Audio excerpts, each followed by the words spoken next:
אפילו אתה בעצמך שיחקת הערב. משחק ראשון בית"ר ירושלים, אתה חייב לתת את כל כולך. בסך הכל אני חושב שמה שרצינו קיבלנו, קבוצה צעירה, נמרצת, תוססת. אתם צריכים להבין שמתוך ה-13 שחקנים שהשתתפו במשחק, 11 שחקנים מקומיים, אין לזה אח ורע בכדורגל הישראלי, אבל אני חושב שאם יהיה סבלנות, ודווקא אני אומר את זה עכשיו, אם יהיה סבלנות, אז נעשה פה דבר יפה. אני חושב שבית"ר ירושלים צריכה להיות מבוססת על שחקנים מקומיים, צעירים, נמרצים. די לפזרנות, די לשחקנים שבאים מבחוץ, לוקחים את כל הכסף. שחקנים צעירים, מקומיים, שנותנים את הלב והנשמה.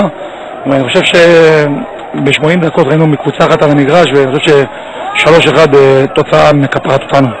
אתה יודע, ביום שלישי אתם צריכים לשחק עם הפועל באר שבע, הסגל שלך מאוד מאוד קצר, מתן בראשי נפצע היום ולא היה לך אפילו בלם להרים מהספסל. איך מאוששים את הקבוצה לקראת המשחק? טוב, גם לפני המשחק הזה אמרו שהקבוצה הזאת לא עברה מחנה אימונים והיא לא קבוצה טובה. אנחנו מתעסקים בקטע של האופטימיות, לא בשביל הפסימיות. אנחנו גם את זה ניתן, יהיה לנו תשובות.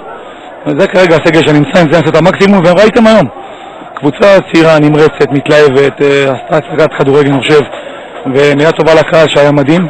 אני חושב שהרבה מאוד אחוזים נלך, נירגע, נתכונן לפועל באר שבע, ואחרי באר שבע יש לנו משחק קל עם הפועל תל אביב בבלומפילד.